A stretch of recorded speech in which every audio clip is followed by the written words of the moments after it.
औज़ुबिल्लाहिमिनश्शैतानिर्रजीम बिस्मिल्लाहिर्रहमानिर्रहीम। Dear students, अस्सलाम वालेकुम, welcome to online academy with AD.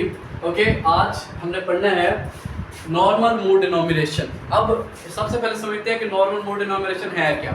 Normal mood का मतलब ये है कि आपने जो है वो क्रिस्टल को हीट अप नहीं किया, यानी क्रिस्टल हमारा जो है वो एक्साइटेड स्टेट में नहीं है, बल्कि वो नॉर्मल मूड में, इसे नॉर्मल मूड कहते हैं। डिनोमिनेशन का मतलब है काउंट करना, यानी अगर हमारा क्रिस्टल नॉर्मल स्टेट में है तो हमने काउंट करना है कि वो उसके अंदर जो मूड्स ऑफ ऑसिलेशन है वो कितने हैं, यानी फोनोन कितनी तरह से ऑसिलेट कर रहा है।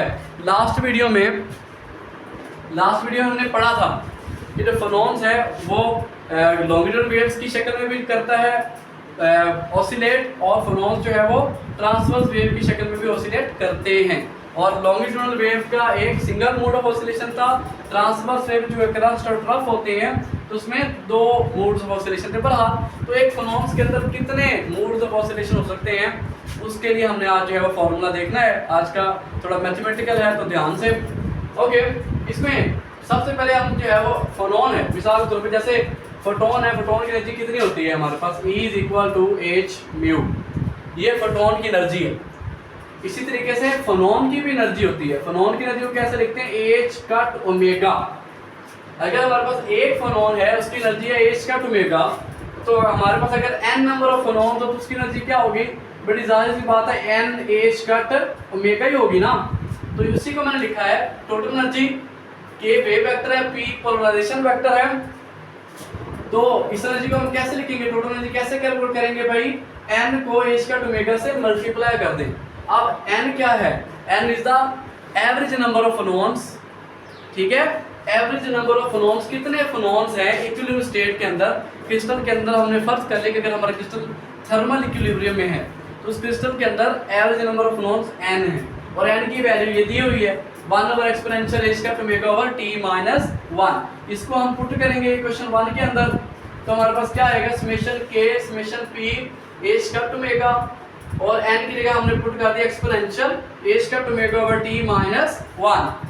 ओके, अब अगर हम लेट कर लें कि हमारा फोनोन जो हमारा क्रिस्टल है उसके अंदर जो नंबर ऑफ मूड्स है वो d ओमेगा है। d को डेंसिटी ऑफ मूड्स भी बोलते हैं, तो नंबर ऑफ मूड्स भी कह सकते हैं। अगर d ओमेगा, ये कैपिटल d ओमेगा और d ओमेगा डिफरेंशियल एलिमेंट को इससे मल्टीप्लाई कर दूं तो इसका फायदा क्या होगा, समेशन p तो वैसे रहेगा, h का ओमेगा भी आ जाएगा, नीचे एक्सपोनेंशियल h का ओमेगा और t भी आ जाएगा।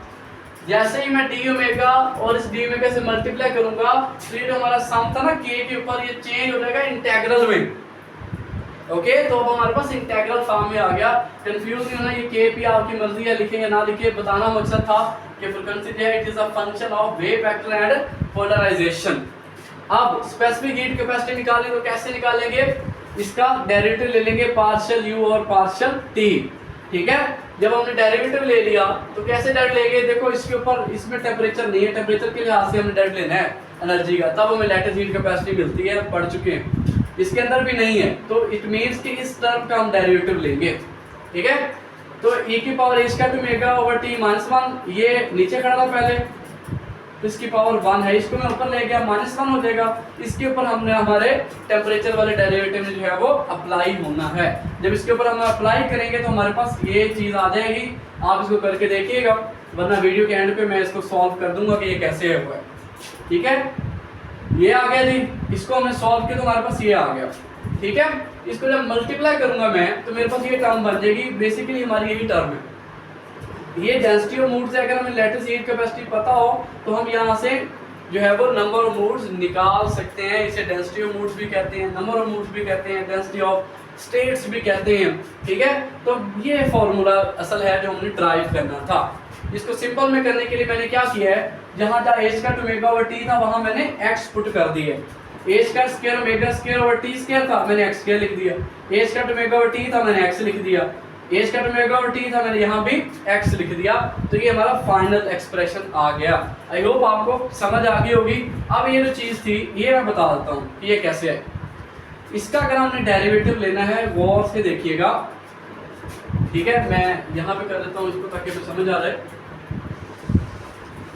ओके,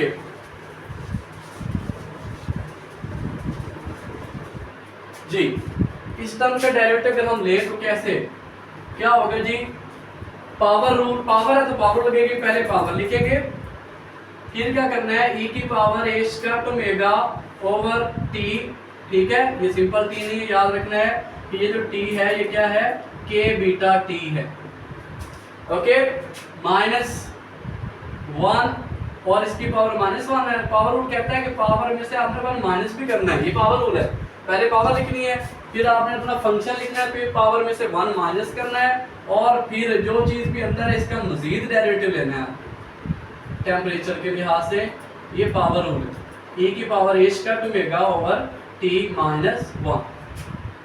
तो -1 ये क्या, e की पावर -2, इसको मैं नीचे लिख लूंगा, e की power a square omega over t -1 और इस पूरे की पावर -2 थी, तो नीचे आके +2 हो गई, जिसको मैंने यहाँ लिखा है। ये बेसिकली एक्सप्रेशन था, ठीक है। अब इसका डेरिवेटिव लेते हैं, कैसे लेंगे, पहले एक्सपोनेंशियल का डेरिवेटिव लेंगे जी।